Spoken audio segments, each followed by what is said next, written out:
وبركاته.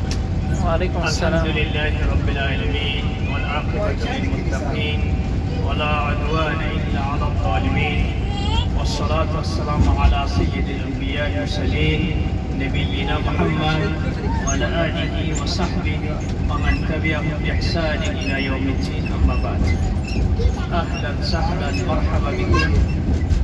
এই পর্বে আমরা শরীরে তাবিজ কবজ, লাকসি সুতা প্রভৃতি জিনিস লটকানোর হুকুম কি?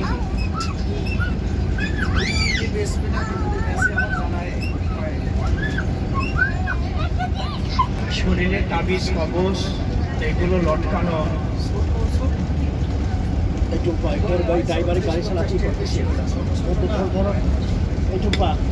তাবিজ কবজ, লাকসি সুতা প্রভৃতি জিনিস আরোগ্য লাভের উদ্দেশ্যে অথবা নিজের মনের আশা পূরণের জন্য এইগুলো লটকানোর হুকুম। শুধু মানুষের শরীরে না, সেটা হতে পারে পশু পাখি অথবা গাছপালা, যে কোনো কিছুতেই এইগুলো লটকানো শরীয়তের বিধান। এরা আমাদেরকে জানতে হবে যে ভালো মন্দ সব কিছুই আল্লাহর হাতে।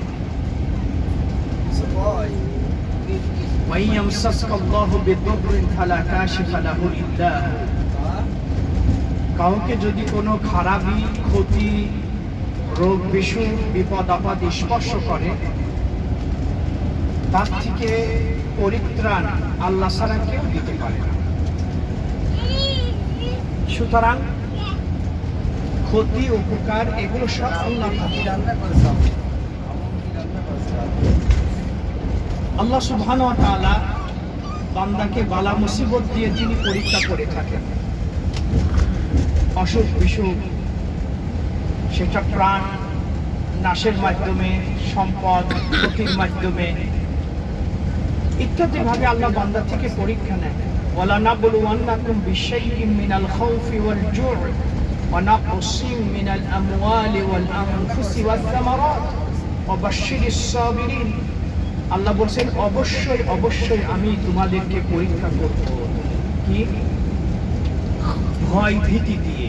শত্রুরা আপনাকে ভয় দেখাবে, আপনার ছেলেকে কিডন্যাপ করে নিয়ে এত টাকা চাবে, বা আপনার কাছে চাঁদা চাবে, শত্রুর ভয়। মিনাল খাউফি ওয়াল জু'i, ক্ষুধা দিয়ে আমি তোমাদেরকে পরীক্ষা করব। আজকে অনেক ধনী ধনী লোক, এই যে আমাদের দেশে সম্প্রতি ফেনী, নোয়াখালী এবং পার্শ্ববর্তী আরও কিছু ডিস্ট্রিক্টে আকস্মিক বন্যা দেখা দিল, সেখানে কিন্তু ধনী ধনী লোকও ছিল। কিন্তু এই কয়েকদিন কাউর এমন দিন অতিবাহিত হয়েছে যে কিছু খাবার পায়নি, পুষ্টিকর খাবার পায়নি, অথচ তার খাবার অভাব নেই। আল্লাহর পক্ষ থেকে এটি পরীক্ষা। আবার যে সমস্ত দেশে যুদ্ধ চলছে, সব কিছু রেখে তারা জীবন রক্ষার্থে, নিরাপত্তার জন্য বেরিয়ে পড়েছে, এই শরণার্থী শিবিরে জীবন যাপন করছে, অথচ তাদের টাকা পয়সার অভাব নাই। মিনাল খাউফি ওয়াল জু'i ওয়া নাকসিম মিনাল আমওয়াল, সম্পদের ক্ষতি। বারবার আপনি ব্যবসা করছেন লাভের জন্য, কিন্তু ক্ষতি। আল্লাহর পরীক্ষা যে তুমি যতই চেষ্টা করো আমি তোমারে দেব না, তোমাকে পরীক্ষা মধ্যে রেখেছি আমি। ওয়াল আনফুস, আল্লাহ কখনো আপনার ছেলে, আপনার মেয়ে অথবা আপনার নিকট আত্মীয় অথবা আপনার প্রাণ নাশের মাধ্যমে আল্লাহ পরীক্ষা নেবেন। ওয়াস সামারাত, আপনি ফসল আদি আবাদ করছেন, গাছ মানে ফলের গাছ, আপনি ফলের বাগান আপনি আছে, সেটা ফল মানে আরোহণের পূর্বেই মানে প্রাকৃতিক দুর্যোগে সব কিছু নষ্ট হয়ে গেল। এইগুলো আল্লাহ বলছেন যে এইগুলোর দ্বারা আমি তোমাদেরকে পরীক্ষা। তাহলে অসুখ বিসুখ এটা পরীক্ষা, কিন্তু এর অর্থ এই নয় যে আমি এর থেকে রক্ষা পাওয়ার জন্য হারাম পন্থা অবলম্বন করবো। এটা কোশ্চেন কালো ঠিক নয়। একটি ফর্মুলা আমরা জানবো ভাই, যেইগুলো আল্লাহ এবং তদীয় রসুল হারাম ঘোষণা করেছেন সেইগুলোতে কশ্চিন কালো মানুষের উপকার থাকতে পারে না। কোনো ব্যক্তি যদি বলে যে আমার মদ খেলে অমুক রোগ ভালো হয়, মদ পান করলে আমি কিছুটা মানে আরাম বোধ করি, ও মিথ্যা কথা বলছে, মিথ্যা কথা বলছে। যেটা আল্লাহ হারাম করেছেন, হারাম জিনিসের মধ্যে কশ্চিন কালো কোন রকম উপকার থাকতে পারে না। তাবিজ কবজ লটকানো, সংক্ষেপে যদি আমরা হুকুম বর্ণনা করি তাহলে বলবো যে এটি হচ্ছে হারাম। এটি হারাম কারণ হচ্ছে এটি তাওয়াক্কুলের খেলাফ। আর তাওয়াক্কুল একটা গুরুত্বপূর্ণ ইবাদত, একমাত্র আল্লাহর উপরেই করতে হবে। কিন্তু আপনি তাবিজ কবজ লটকাইলেন, আপনি ভরসা তাওয়াক্কুলে তাবিজ কবজের উপর চলে যাবে। একটা প্রশ্ন আসতে পারে যে আপনারা তাবিজ কবজ ব্যবহার করতে নিষেধ করেন, অথচ আপনারা অসুখ হলে ডাক্তারের কাছে যান, ডাক্তারের শরণাপন্ন হয়ে ডাক্তার যে প্রেসক্রিপশন আপনাদেরকে দেয় সে অনুপাতে আপনারা ওষুধ ক্রয় করে ওষুধ ব্যবহার করেন, তাহলে সেটা নিষেধ হলো না, তাবিজ কবজ নিষেধ কেন? প্রশ্ন আসতে পারে। তাহলে সেই ক্ষেত্রে আমরা বলবো রাসূল সাল্লাল্লাহু আলাইহি ওয়াসাল্লাম বলেছেন লিকুল্লি দাইন দাওয়া, প্রত্যেক অসুখের জন্য ওষুধ আছে, অসুখের জন্য ওষুধ আছে। আল্লাহ সুবহানাহু ওয়া তাআলা এমন কোনো অসুখ সৃষ্টি করেন নাই যার ওষুধ তিনি ব্যবস্থা করেন নাই। কিন্তু এখানে বিষয় সে আপনার গ্যাস্ট্রিক হয়েছে, এই কারণে ডাক্তার আপনাকে অ্যান্টাসিড মানে ট্যাবলেট দিল, আপনার মাথা ব্যথা জ্বর সর্দি এই জন্য আপনাকে প্যারাসিটামল দিল অথবা নাপা এই জাতীয় কোনো ওষুধ আপনাকে দিল। আচ্ছা বলুন তো দেখি, আপনার গ্যাস্ট্রিক যদি ভালো হয়ে যায়, আপনার মাথা ব্যথা জ্বর যদি ভালো হয়ে যায়, ভালো হওয়ার পরে কি আপনি আর ওই ট্যাবলেট খাবেন? কশ্চিন কালো না। আপনিও বুঝবেন যে এটা ওষুধ যত কম ব্যবহার করা যায়, যত কম ব্যবহার করে, এটা সাময়িকের জন্য টেম্পোরারি, আপনি অসুস্থ বোধ করছেন, দিল আপনার রোগ ভালো হয়ে গেলে খালাস, ডাক্তারও বলবে যে ভালো হয়ে গেলে আর আপনি এটা খাবেন না। কিন্তু তাবিজ কবজ কোনো একটা উদ্দেশ্য হাসিলের জন্য যদি আপনি এটা ব্যবহার করেন, সব তো ভালো কর্মওয়ালা মালিক আল্লাহ, আল্লাহ মাফ করুন। তাবিজ কবজ নেওয়ার পর তাবিজ কবজ তো ভালো করার কোনো পাওয়ার নাই, আল্লাহ আপনার রোগ ভালো করে দিলেন, তখন কিন্তু আপনার এই তাবিজ কবজের উপর মহব্বত আরো বাড়বে। কশ্চিন কালো ওষুধ যেভাবে রোগ ভালো হওয়ার পর ওষুধ আপনি ছেড়ে দিলেন, পক্ষান্তরে রোগ ভালো হওয়ার পরে তাবিজ কবজ কিন্তু আপনি ছাড়বেন না, আরো মজবুত করে ওরে যত্ন করে রাখবেন। তাহলে এইটি হচ্ছে তাওয়াক্কুলের খেলা। এছাড়াও স্পষ্ট হাদিসে এসেছে, স্পষ্টভাবে হাদিসে এসেছে, উকবা বিন আমির রাদিয়াল্লাহু তাআলা আনহু থেকে বর্ণিত,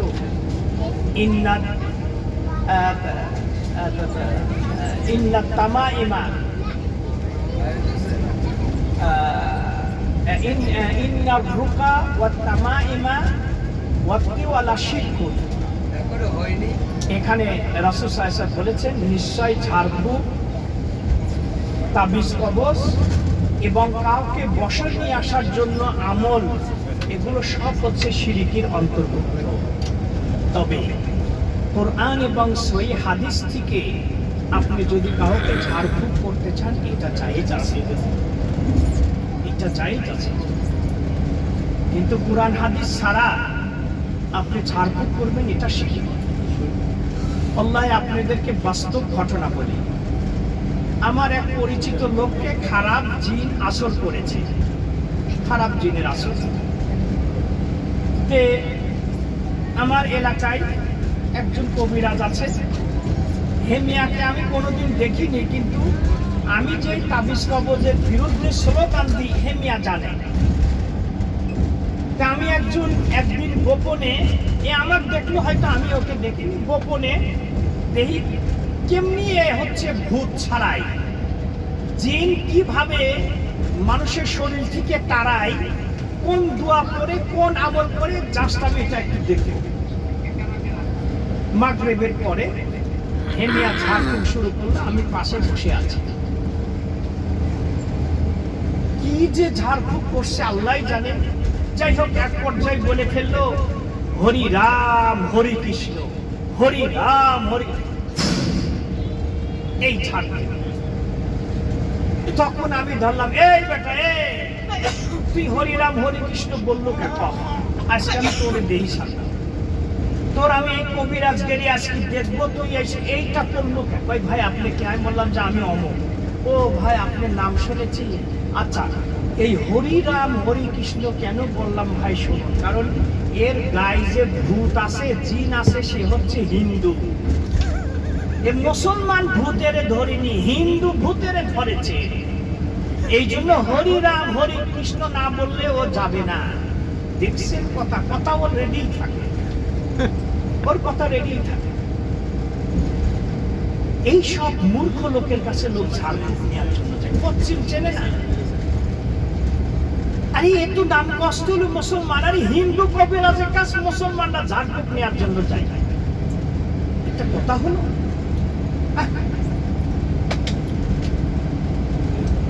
সুতরাং এইটা আবার রাসূল সাল্লাল্লাহু আলাইহি ওয়াসাল্লাম বলছেন, মান তাআল্লাকা শাইআ মুকিলা ইলাইহি, মান তাআল্লাকা তামিমা ফালা আতাম্মাল্লাহু লাহু।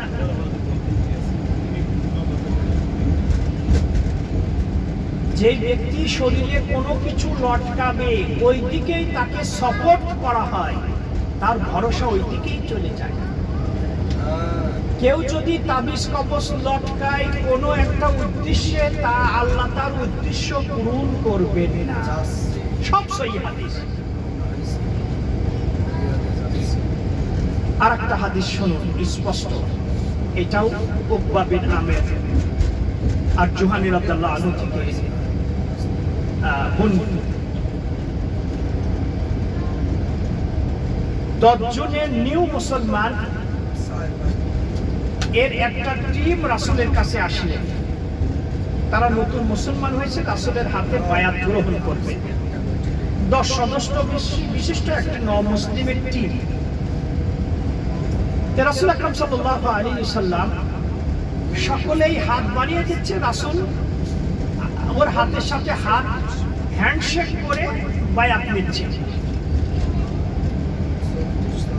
আবার এই বায়াতে সলিমউদ্দিন কলিমউদ্দিনের হাতে বায়াত নিয়ে যাব না।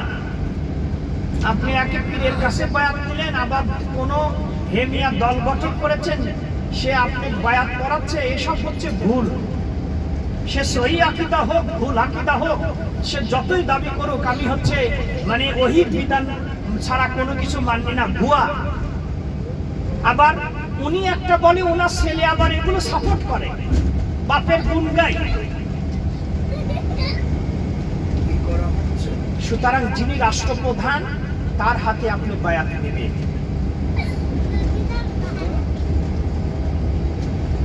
এই 10 সদস্য বিশিষ্ট নিউ মুসলমান রাসূলের কাছে বায়াত নেওয়ার জন্য আসলেন। রাসূল এক এক করে 9 জনের থেকে বায়াত নিলেন। 10ম ব্যক্তি যেই রাসূলের দিকে হাত বাড়িয়েছে, রাসূল নিজের হাতটা সরিয়ে নিলেন। তখন ওই 9 জন রাসূল সাল্লাল্লাহু আলাইহি ওয়াসাল্লামকে জিজ্ঞাসা করলেন, ইয়া রাসূলুল্লাহ, আমাদের 9 জন থেকে আপনি বায়াত নিলেন, আর এই ব্যক্তি যখন হাত বাড়িয়ে দিল আপনার হাতটা সরিয়ে নিলেন, কারণ কি? রাসূল সাল্লাল্লাহু আলাইহি ওয়াসাল্লাম বললেন, দেখো ওর গলায় তাবিজ আছে। কি আছে? ওর গলায় তাবিজ আছে। আগে তাবিজ খোলো, তারপরে আপনি বায়াত নেবেন। তাবিজ খুললো, তারপরে রাসূল বায়াত নিলেন। এরপর বললেন, মান তাআল্লাকা তামিমা ফাকাদ আশরাকা, যে ব্যক্তি তাবিজ লটকালো এই ব্যক্তি শিরক করলো। এই ব্যক্তি কি করলো? আপনি হাদিসের ব্যাখ্যা জানার দরকার নাই, সরল অর্থ করলেই আপনি বিষয়টি বুঝতে পারবেন। আরেকটি হাদিস, أن النبي صلى الله عليه وسلم رأى رجلا في يده حلقة من صفر। রাসূল সাল্লাল্লাহু আলাইহি ওয়াসাল্লাম একজনের হাতে পিতলের একটা বালা দেখলেন। কি দেখলেন? পিতলের একটা বালা। এইটা রাসূল একজনের হাতে দেখলেন, যেটাকে আমরা মোটামুটি এই বাতের সেন বলতে পারি। রাসূল সাল্লাল্লাহু আলাইহি ওয়াসাল্লাম তাকে জিজ্ঞাসা করলেন, মা হাযিহি? এই ভাইরা সবাই ঘুমাচ্ছেন নাকি? ঘুমায়েন না ভাই, একটু আলোচনাটা শোনো। রাসূল সাল্লাল্লাহু আলাইহি ওয়াসাল্লাম বললেন, মা হাযিহি? এই তুমি এই হাতে এটা কেন নিয়েছো? কি কারণে? তখন ওই ব্যক্তি বলছে, ফাকালা মিনাল ওয়াহিনা ইয়া রাসূলুল্লাহ সাল্লাল্লাহু আলাইহি ওয়াসাল্লাম। ইয়া রাসূলুল্লাহ, কয়েকদিন শরীরটা খুব ব্যথা, এই জন্য এই বালাটা নিয়েছি, এবং আমার নিজের কাছে মনে হচ্ছে আমি কিছু আরামও পাচ্ছি মনে হয়। এইগুলো হচ্ছে মনের অসুয়াশা। রাসূল সাল্লাল্লাহু আলাইহি ওয়াসাল্লাম বললেন, ইনজিহা, তুমি হাত থেকে এই বালাটা খুলে ফেলে, এই বালাটা খুলে ফেলে। ফাইন্নাহা লা তাজিদুকা ইল্লা ওয়াহনা, জেনে রাখো গো, এইটা তোমার মনের শুধু অসওয়াসা, যে এইটা তোমার রোগ ভালো করে। আমি বলছি যে এই মুখ থেকে হক ছাড়া কিছু বের হয় না।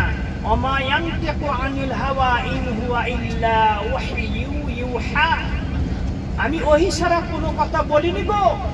আমি বলছি যে তোমার এই বালা আরো তোমার শরীরের ব্যথা বাড়িয়ে দিবে।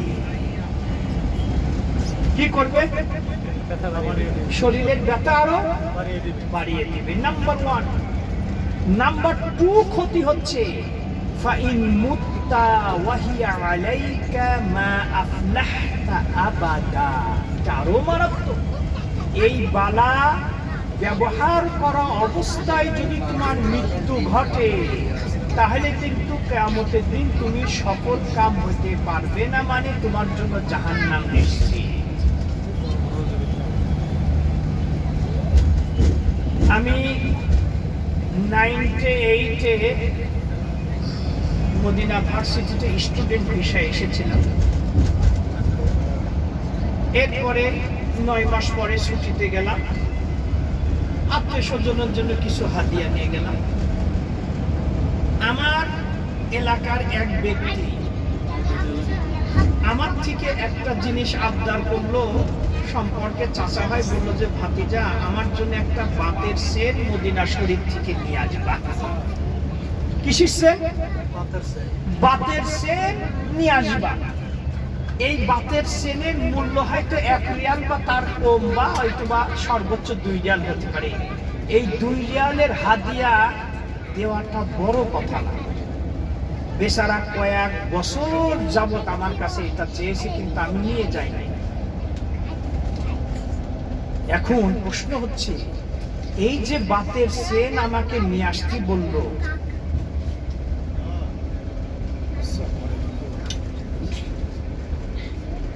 বাতের সেন আমাকে নিয়ে আসতে বলল, সম্মানিত দর্শক শ্রোতা,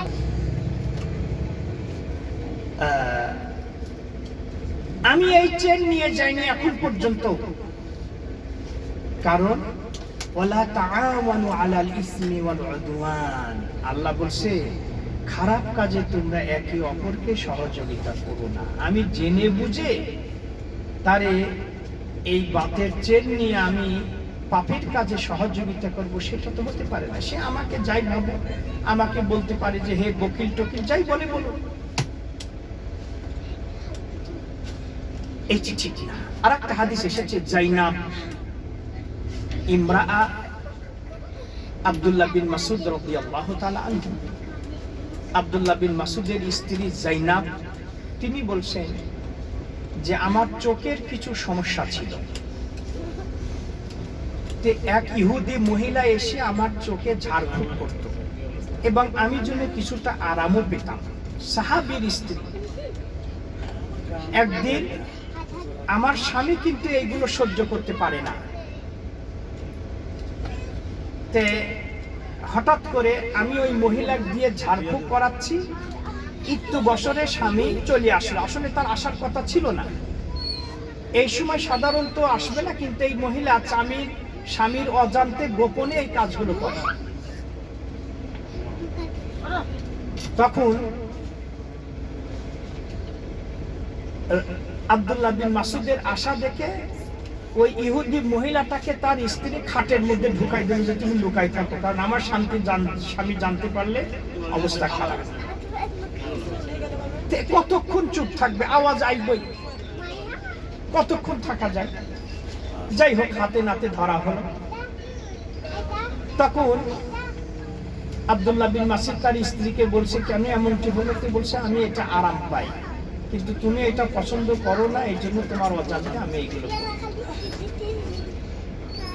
তখন আব্দুল্লাহ বিন মাসুদ তার স্ত্রীকে বলছে, যাকা মিন আমালিশ শাইতান, এটা তোমার মনের ওয়াসওয়াসা, বরং এগুলো হচ্ছে শয়তানি আমল, পশ্চিম কালো এর দ্বারা তোমার চোখ আরো হবে না। যা বর্ণনা করলাম সব সহিহ হাদিস, সহিহ হাদিস। হুযায়ফাতুল ইয়ামান রাদিয়াল্লাহু তাআলা আনহু রাসূল আকরাম সাল্লাল্লাহু আলাইহি সাল্লামের গোয়েন্দা বিভাগের তিনি প্রধান ছিলেন।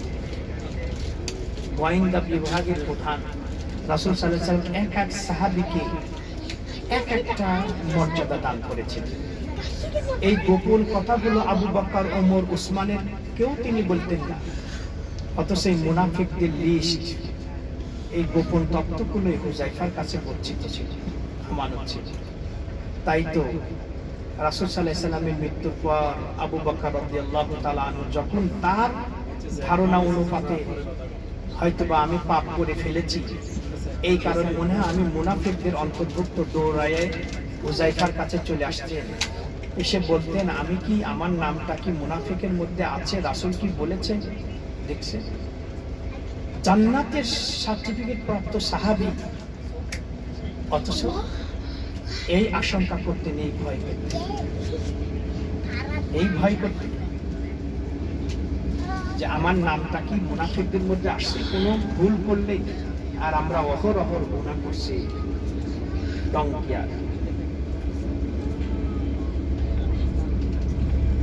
তাই হুযায়ফাতুল ইয়ামান রাদিয়াল্লাহু তাআলা আনহু তিনি বলছেন, তিনি একদিন এক ব্যক্তির হাতে সুতা লটকানো দেখলেন। কি দেখলেন? সুতা লটকানো।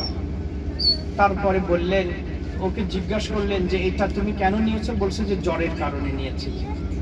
এই সুতাটা তিনি ছিঁড়ে ফেললেন। অথবা সূরা ইউসুফের 106 নম্বর আয়াত তেলাওয়াত করলেন, ওমা ইউমিনু আকসারুহুম বিল্লাহ ইল্লা ওয়া হুম মুশরিকুন। মুসলমানদের মধ্যে অনেক মুসলমান এমন আছে যে আল্লাহর উপরে ঈমান রাখে, এমন অবস্থায় আল্লাহর সাথে শিরক করে। সুতরাং তাবিজ কবজ শুধু বেনামাজি লাগাই না, তাবিজ কবজ অনেক যাদেরকে আমরা আল্লাহওয়ালা মনে করি, হে মিয়ারাও লাগাই, অথচ তাদেরকে আমরা ইমানদার মনে করি। এই সমস্ত লোকেরা এই তাবিজ কবজ তাবিজ কবজ এরাও হচ্ছে লটকায়। জান ভাই জান, হুযায়ফাতুল ইয়ামান ওই সুতাটা সিঁড়ি ফেলা দিয়ে বললেন যে আল্লাহর প্রতি অনেক লোক ঈমান রাখে, মোতাবস্তা আল্লাহর সাথে শিরক করে। ওয়াকি ইমাম শাফি শিক্ষক, তিনি বলেছেন, কেউ যদি কারোর শরীর থেকে একটা তাবিজ কবজ লাকসি সুতা একদম হাড্ডি মাড্ডি এগুলো যদি ছিঁড়ে ফেলতে পারে, তাহলে একটা গোলাম আজাদ করলে যে নেকি আল্লাহ তার আমলনামায় সেই নেকি দান করবে। সমস্যাটা কি ভাই? আমাদের দেশে কোনো মহিলা গর্ভবতী সন্তান প্রসব করবে, তার নানি, দাদি, খালা অনেকগুলো তাবিজ কবজ আগেই রেডি লাগায়। দেখছেন তাওয়াক্কুল আগেই রেডি রাখে। জন্মগ্রহণের সাথে সাথে তাবিজ ব্যবস্থা শরীরে লটকাই দেয়। আরে হে মিয়া, লড়তেই পারে না।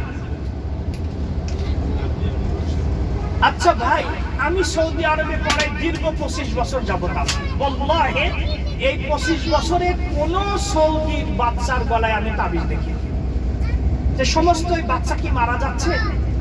এই সৌদির এই বাচ্চা কি এরা সকলেই কি বিভিন্ন রোগে আক্রান্ত হচ্ছে? এই দুনিয়াতে আসার পূর্বেই তাবিজের উপর ঈমান, আল্লাহর উপর ঈমান নাই। দেখছেন?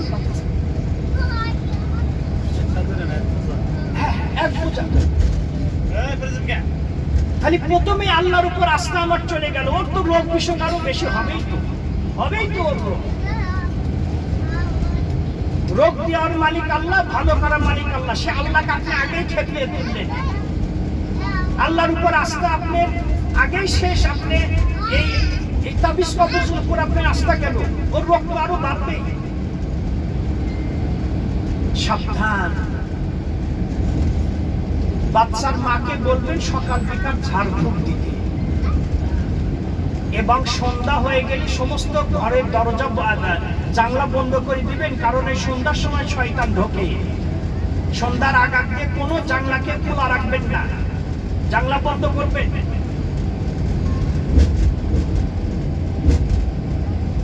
সুতরাং ভাইরা আমার, প্রশ্ন যে আমি কোরআনের আয়াত লিখি যদি তাবিজের কবজের মধ্যে দিয়ে যদি শরীরে লটকায়, সমস্যা আছে।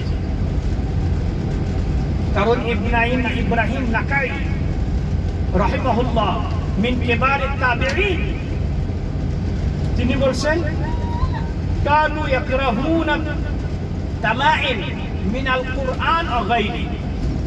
রাসূল সাল্লাল্লাহু আলাইহি ওয়াসাল্লামের সাহাবীরা কোরআন অথবা কোরআন ছাড়া যে কোনো কিছুই দিয়ে তাবিজ লটকানো, তারা এটা হারাম সাব্যস্ত করেছে। আচ্ছা বলুন তো ভাই, ওই যে আমরা আলোচনা করেছিলাম যে রাসূল সাল্লাল্লাহু আলাইহি ওয়াসাল্লাম হাতে একটা আংটি ব্যবহার করতেন, যেই আংটির উপরে 3টা লাইনে 3টা শব্দ লেখা ছিল মুহাম্মদ রাসূলুল্লাহ।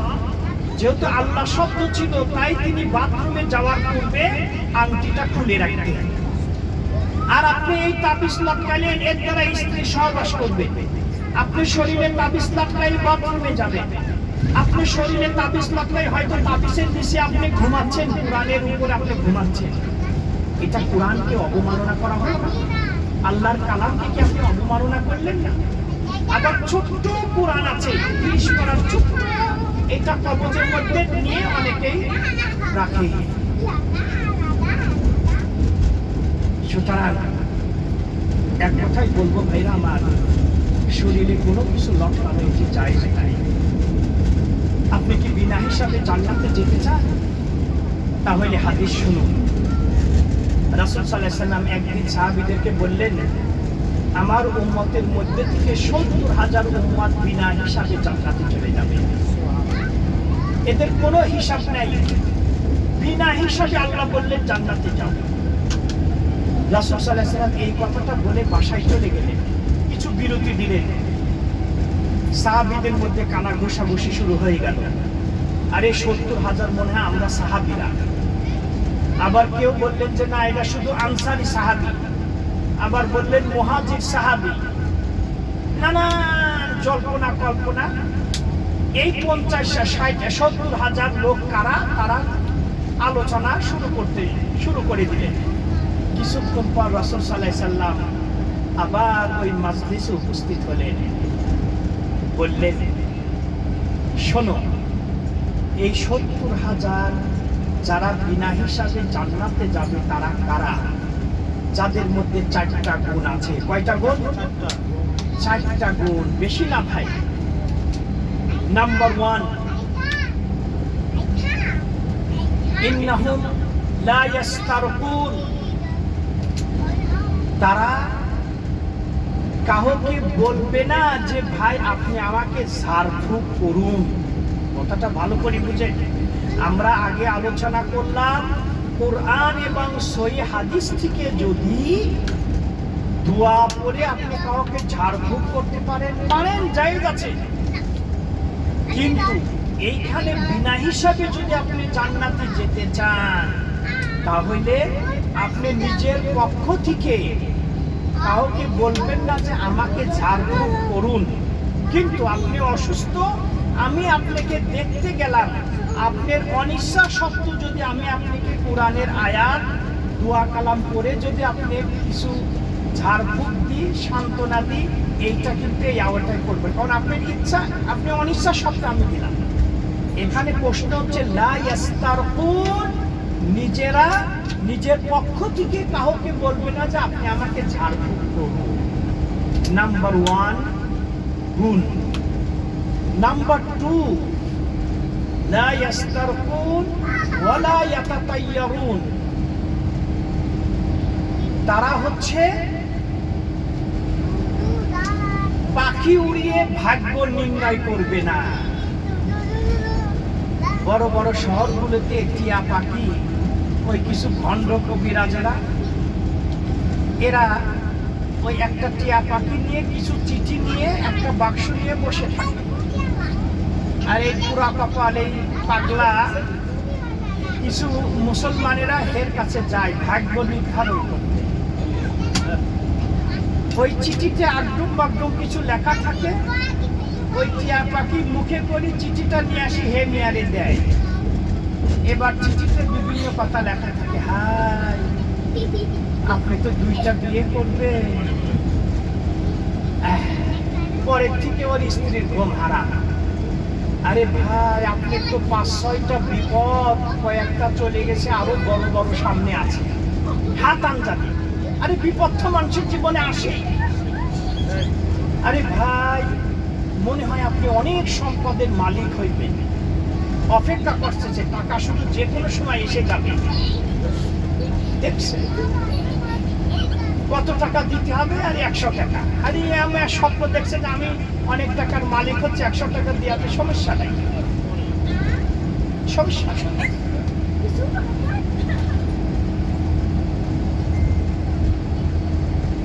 এই পাখি উড়িয়ে ভাগ্য নির্ণয় করবে না। আগে জাহিলিয়াতের যুগে লোকেরা যদি কোথাও সফরে যেত, বিবাহ শাদী করতো, ব্যবসা বাণিজ্য করতে, একটা পাখি উড়িয়ে দিত। পাখিটা তাদের গন্তব্য একটা দিক ছিল, ওই দিকে যদি যেত তাহলে এটা কল্যাণকর মনে করতো, আর যদি উল্টা দিকে যেত তাহলে এটা অকল্যাণকর মনে করত। এটা হচ্ছে নিষেধ, এটা নিষেধ।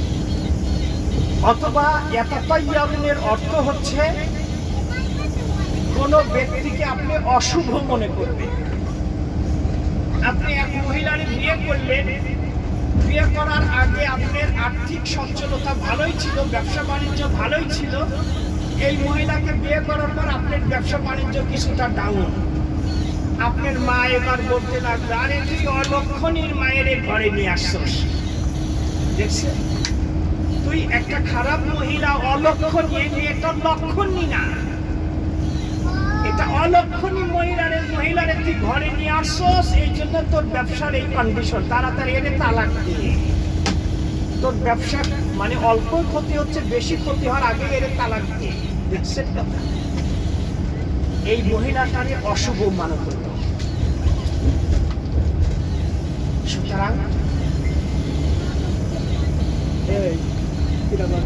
সুতরাং বিনা হিসাবে জান্নাতে যেতে চাইলে এইগুলো পরিত্যাগ করতে হবে।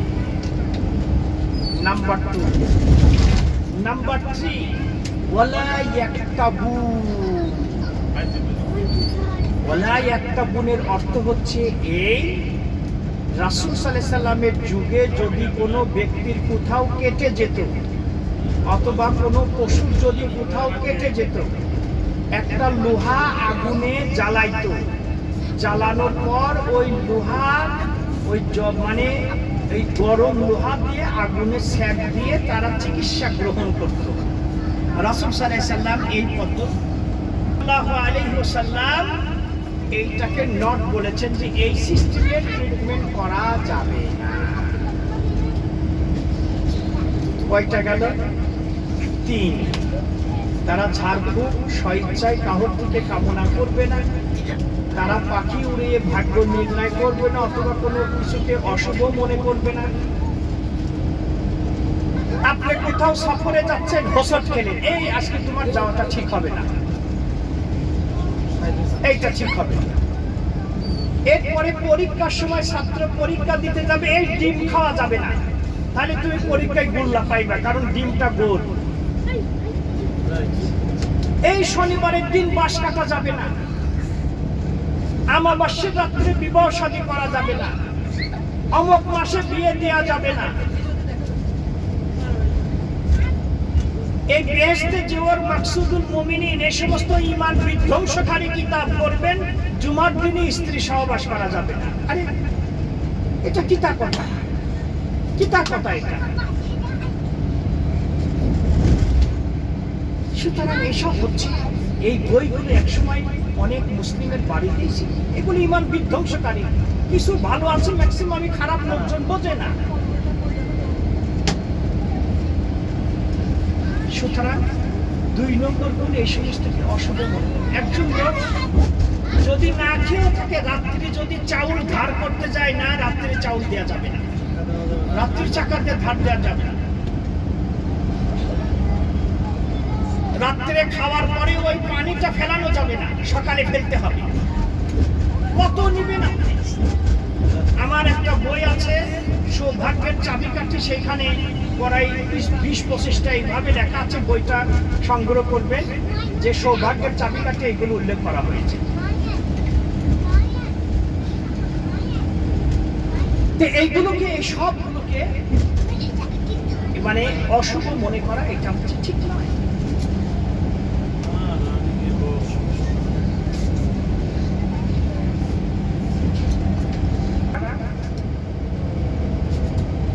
এই কোনো কিছুকে অশুভ মনে করবা না, করা যাবে না। খালি 3 নাম্বার হচ্ছে ওইভাবে মানে রড গরম করে শরীরে। 4র্থ নম্বর গুণটাই, যেটা আমাদের আলোচনার সাথে সম্পৃক্ত, ওয়ালা রাব্বিহিম ইয়াতাওয়াক্কালুন। এইগুলো সব কিছুকে ত্যাগ করে 100% আল্লাহর উপর তাওয়াক্কুল করতে হবে। 100% আল্লাহর উপর তাওয়াক্কুল। আল্লাহর উপর বিশুদ্ধেছে, আল্লাহই ভালো করে আনা মানে। অনেকেই আছে ছোটখাটো এই জ্বর সর্দি হলে তার বাড়ির লোকেরা বলে যে এই ওষুধ খাও, ওই ওষুধ খাও, অনেকেই খায় না, কিন্তু বোঝে না। বলছে তুমি শরীরকে কষ্ট দিচ্ছ না, এই ছোটখাটো এগুলো আল্লাহ ঠিক করবে। এগুলো একই সাথে মানে আল্লাহর উপর তাওয়াক্কুলের কিছুটা ঘাটতি। এটা হারাম বলছেন আপনি, আর ওষুধ ব্যবহার করবেন বিনা হিসেবে যারা জান্নাতে যাবে। এই আলোচনা করার পর তখন একজন চালাক সাহাবী দাঁড়িয়ে গেলেন, ইয়া রাসূলুল্লাহ, আপনি দোয়া করুন আমি যেন 70,000-এর মধ্যে একজন যেন হই। দেখছেন ভালো কাজে কিভাবে প্রতিযোগিতা। তখন উক্কাশা বিন মিহসান, এই সাহাবীর নাম, দাঁড়িয়ে এই প্রশ্ন করলেন। রাসূল সাল্লাল্লাহু আলাইহি ওয়াসাল্লাম বললেন, আনতা মিনহুম, 70,000-এর মধ্যে তুমি একজন, ইয়া উক্কাশা। সাথে সাথে অনেকেই দাঁড়িয়ে গেল। আব্দুল্লাহ বুঝতে পারছো?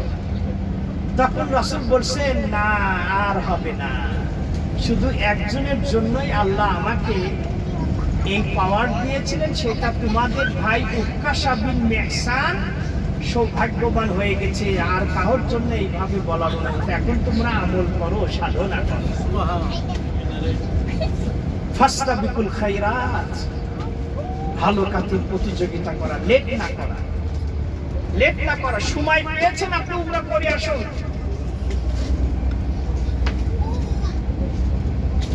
এই আলোচনার সারমর্ম হচ্ছে এই, তাবিজ কবজ লাচ্ছি সুতা এগুলো ব্যবহার করবেন না, এবং এই মাজারে যে মনের আশা বাসনা পূরণের জন্য কোনো কিছু মানত করবেন না। আবার অনেকে আছে গণকগিরি করে, হাত দেখায়। রাসূল সাল্লাল্লাহু আলাইহি ওয়াসাল্লাম বলেছেন, কেউ যদি কারোর কাছে হাত দেখানোর জন্য যায় 40 দিন ওর নামাজ কবুল হবে না। কয়দিন? 40। হাত দেখে। দেখতাম আগে আমাদের গ্রামে মহিলারা আসতো, বোন তোমার স্বামী তো 2টা বিয়ে করবে, বোন তোমার হাতের যে রেখা আছে তাতে তো গুণ খুব একটা ভালো মনে হচ্ছে না গো। এই চাটাই খালি কিতা কিতা করবো, আমি এখন কিতা করব, আমার স্বামী যাতে বিয়ে না করে, বিপদ আপদ যাতে না আসে, এই কিতা করবো। তারপর ওই কিছু আমল দিয়ে দেয়, দিয়ে টাকা নিয়ে চলে যায়। ওই 40 দিনও নামাজ কবুল হবে না। এবং রাসূল সাল্লাল্লাহু আলাইহি ওয়াসাল্লাম বলেছেন, মান আতা আররাফান আও কাহিনান ফাসাদ্দাকাহু বিমা ইয়াকুল ফাকাদ কাফারা বিমা উনজিলা আলা মুহাম্মাদিন সাল্লাল্লাহু আলাইহি ওয়াসাল্লাম। যে ব্যক্তি গণকের কাছে, এই সমস্ত মানে লোকদের কাছে আসবে, এসে হাত দেখায় যা বলবে তা বিশ্বাস করবে, মুহাম্মদ সাল্লাল্লাহু আলাইহি ওয়াসাল্লামের উপর যে কোরআন নাযিল করা হয়েছে, কোরআনের সাথে সে কুফরি করবে। কোথায় গেল? কিছু কিছু দৈনিক পত্রিকাতে প্রত্যেক দিনের বলছে শনিবারের দিন এই লেখায় এই হলে সে এই লাভ করবে, রাশিফল। এইগুলো কেউ বলবেন না, এগুলো সব ভণ্ডামি। এই সমস্ত কেউ বিশ্বাস করবেন না। আবার কিছু কিছু চ্যানেল আছে বলছে যে ওই অ্যাড মানে অ্যাডে নিয়ে আসে যে এই এই এই এই আংটি এই সেই কিছু বলে, এই এগুলো সব ভণ্ডামি, সব ভণ্ডামি। আমি একদিন আমাদের এলাকায় মানে শহরে এক জায়গায় যাচ্ছিলাম, এক গাড়িতে ওই এক কবিরাজ ঢুকেছে, ঢুকে বলছে, ভাই এই পাথর আংটি যে নিবে তার এই লাভ। আমি বললেন, ভাই যে তুমি তাহলে আংটি নিয়ে এত লাভ, তুমি এইটা করছো কেন? তুমি ভিক্ষা করছো কেন? এই তুমি এই 10টা মেয়ে একটা নিবে, তুমি 10টা আংটি শরীরে লটকাই বসে থাকো, তোমার এই টাকা এমনি আসবে, এই তুমি এইটা করছো কেন? ভণ্ডামির একটা সীমা আছে।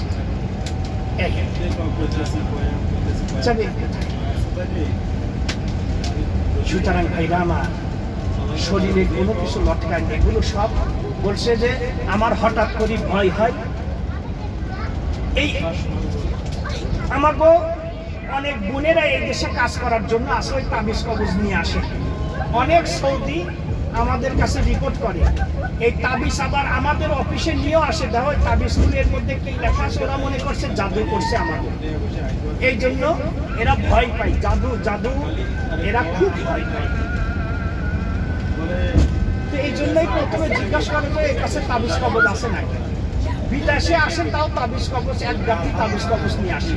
ভাই আমার পেটের ব্যথা, মাঝে মধ্যে ভয় হয়, এই জন্য আমার মায়ের তাবিজটা আমাকে দিয়েছে। এই জন্য ভাইরা আমার, নির্যাস সারমর্ম কথা হচ্ছে এটাই যে আমরা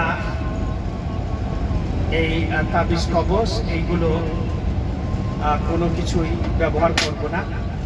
এইগুলো হচ্ছে মানে শিরকের অন্তর্ভুক্ত। আল্লাহ রাব্বুল আলামিন আমাদেরকে পুরাপুরি ঈমানদার হওয়ার পরে যেন আল্লাহ মৃত্যু দান করেন। আমিন। শিরিক ছোট হোক বড় হোক, সর্বপ্রকার শিরিকি আমল থেকে আল্লাহ আমাদেরকে যেন হেফাজত করেন। আমিন। এবং এই ক্ষেত্রে ভাইরা, আল্লাহ আপনার থেকে পরীক্ষা নিচ্ছে। অনেক দিন বিবাহ শাদী করেছেন, সন্তানাদি হচ্ছে না, আল্লাহর কাছে দোয়া করতে থাকুন। আর মানে স্পেশালিস্ট ডাক্তারের শরণাপন্ন হন। কিন্তু এই কারণে কোনো মাজারে যে কিছু মানত করবে, মাজারে যে ছেলে সন্তান চাবেন, ঈমান শেষ। সুতরাং আল্লাহ বলছেন, ইয়াহাবু লিমান ইয়াশাউ ইনাসা ওয়া ইয়াহাবু লিমান ইয়াশাউ যুকুর ওয়া ইউযাওwijuhum যুকরানা ওয়া ইনাসা ওয়া ইয়াজআলু মান ইয়াশাউ আকিমা। আল্লাহ যাকে ইচ্ছা শুধু কন্যা সন্তান দান করে। প্রথমে আল্লাহ কন্যা সন্তানের কথা উল্লেখ করেছেন, মানে আল্লাহর কাছে পুত্র সন্তান থেকে কন্যা সন্তান প্রিয়। অথবা আল্লাহ যাকে ইচ্ছা শুধু পুত্র সন্তান দান করেন, নাম্বার 2। নাম্বার 3, আউযাওwijuhum যুকরানা ওয়া ইনাসা। আবার আল্লাহ যাকে ইচ্ছা পুত্র এবং কন্যা সন্তান উভয়টি দান করেন, নাম্বার 3। নাম্বার 4, ওয়া ইয়াজআলু মান ইয়াশাউ আকিমা। আল্লাহ যাকে ইচ্ছা তাকে আল্লাহ কিছুই দান করেন না। কিন্তু আমাদের দেশের মূর্খ মহিলারা সন্তান বিয়ের পরে সন্তান লেট হলে এই মহিলাটা বন্ধা মহিলা এই নানান কথা বলে তার মনটা খারাপ করে দেয়, তার মনটা এত খারাপ করে দেয়। আরে এগুলো আল্লাহর হাতে, এগুলো আল্লাহর হাতে। তবে এক্ষেত্রে আমাদেরও কিছু দোষ আছে। বিবাহ করার পর অনেক হিসাব নিকাশ শুরু করে দেয়, প্রথমে বাচ্চা কাচ্চা নেয় না, পরে দেখা যায় যে এই সমস্যাগুলো দেখা যায় না। ভাই আল্লাহর উপর তাওয়াক্কুল করে নেবেন। আব্দুল্লাহ বিন আমর ইবনে আস, আব্দুল্লাহ সাহাবী, বাবা আমরও সাহাবী, এই বাপ বেটা সাহাবী দুইজনের বয়সের পার্থক্য হচ্ছে মাত্র 12 বছর। কয় বছর? এই ছেলের থেকে বাবা কয় বছরের বড়? আব্দুল্লাহ 12 বছর। খালি হে মিয়া কয় বছরে বিয়ে করেছে? 11 বছর। কমপক্ষে 11 বছরে, প্রথম বছরে বিয়ে করার পর যদি বাচ্চা আসে তাহলে সুতরাং বিয়ে করার পরে আল্লাহর উপর তাওয়াক্কুল রেখে আপনারা সন্তান চান, তারপরে ইনশাআল্লাহ আল্লাহ পাক যখন হুকুম হবে তখন ইনশাআল্লাহ দেবে। কিন্তু অনুগ্রহ করে বলবো, খবরদারে মাজার দরগায় গিয়ে ঈমান কেউ নষ্ট করবেন না। যে যত কথাই বলুক, সেদিন দেখছি এক গাড়িতে আলোচনা করতেছে দুই বন্ধু, করতে করতে আমি পাশে সিট পাইনি, দাঁড়িয়ে আছি রড ধরে, দেশের কথা বলছে যে অনেকদিন পরে 10-15 বছর বিয়ে শাদী হলো, সন্তান হচ্ছে না। এই দুইজন আলোচনা, পাশের সিটের আবার এই কথা শুনছে, ভাই ঠিক আমার এই অবস্থা হয়েছিল, আমি ছোটখাটো মাজারে দিয়ে কান হইনি, অবশেষে বড় মাজারে গেছি শাহজালালে, সেখানে একটা ছাগল মানত করলাম আর লাইগা গেল। দেখছে কত বড় তার হিতাকাঙ্ক্ষী, মুশরিক। শাহজালাল বাবা ওরে সন্তান দিয়েছেন, ঈমান শেষ। সাবধান ভাইরা আমার, আল্লাহর পক্ষ থেকে বিভিন্ন ভাবে পরীক্ষা। ইব্রাহিম আলাইহিস সালাম 80 বছরের পরে আল্লাহ তাকে সন্তান দিয়েছেন। জাকারিয়া আলাইহিস সালাম সূরা মরিয়ম পড়বেন,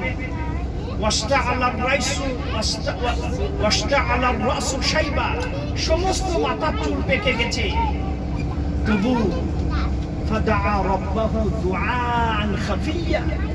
আল্লাহকে ডাকছেন গোপনে। কারণ এই বুড়া বয়সে যদি চাই আল্লাহ তুমি ছেলে দাও, লোকজন বললে একে তুচ্ছ তাচ্ছিল্য করবে, হাসবে। এই জন্য গোপনে আল্লাহকে ডাকছে, আল্লাহ তুমি সবকিছুই করতে পারো, আল্লাহ আমার মনের আশা তুমি আমার সন্তান দাও।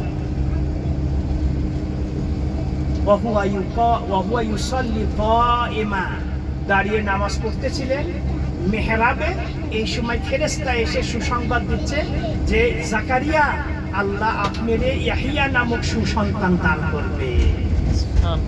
সবকিছু প্রমাণ আছে ভাই, সে আল্লাহ ছিলেন, আছেন, থাকবেন। সুতরাং কেন আল্লাহ পরীক্ষায় জাকারিয়া পাশ করলো, ইব্রাহিম পাশ করলো। সুতরাং দুনিয়ার জিন্দেগিটা পরীক্ষা। সাবধান, খবরদার কেউ শিরকি আমল করবেন না। আল্লাহ আমাদের সকলকে সহিহ আকীদা এবং মানহাজের উপর প্রতিষ্ঠিত থাকার তৌফিক দান করুন। মৃত্যুকালে আমাদের সকলের জবানে যেন কালিমা তাইয়্যিবা লা ইলাহা ইল্লাল্লাহ নসিব পাই, এই তৌফিক আল্লাহ দান করুন। কারণ মান কানা আখিরু কালামিহি লা ইলাহা ইল্লাল্লাহ দাখালাল জান্নাহ, যে ব্যক্তির শেষ বাক্য লা ইলাহা ইল্লাল্লাহ, আল্লাহ তাকে জান্নাত দান করুন। হে আল্লাহ, আপনি আমাদের সকলকে কবুল করুন। আমাদের পিতা মাতা যারা মৃত্যুবরণ করেছে তাদেরকে ক্ষমা করে দিন। যারা জীবিত আছেন অথচ অসুস্থ আছেন, আল্লাহ তাদেরকে পূর্ণ সুস্থতা দান করুন। অথবা যারা বিভিন্ন সমস্যায় ভুগছেন, সেটা কপিলের সমস্যা হোক অথবা অন্য কোনো সমস্যা হোক, আল্লাহ তাদের সকলের সমস্যা দূর করে দিন। আমরাও যারা এখানে উপস্থিত রয়েছি, আমরা কেউ নানান টেনশন ফিল করছে, আল্লাহ আমাদের সকলের টেনশন দূর করে দিন। ছোটোখাটো রোগ বিষয়ে আমরাও আক্রান্ত হয়ে আছি, আল্লাহ কোনো ডাক্তারের প্রেসক্রিপশন কোনো কাজ দেবে না আপনার অর্ডার ছাড়া। আল্লাহ আপনি সাথী, আপনি প্রকৃত আরোগ্য দানকারী। সুতরাং সাফি নামে বরকতে আপনি আমাদের সকলকে আরোগ্য দান করুন। হে আল্লাহ, আমরা যারা ঋণগ্রস্ত রয়েছি, আল্লাহ, ঋণের বোঝা বহন করা বড়ই কষ্টকর। আল্লাহ, আপনি ঋণ থেকে আমাদেরকে মুক্তি দান করুন। اللهم اكفيني بحلالك عن حرامك واغنني بفضلك عمن سواك. اذهب الباس رب الناس واشف انت الشافي لا شفاء الا شفاؤك شفاء لا يغادر سقما. هذا والله اعلم وصلى الله نبينا محمد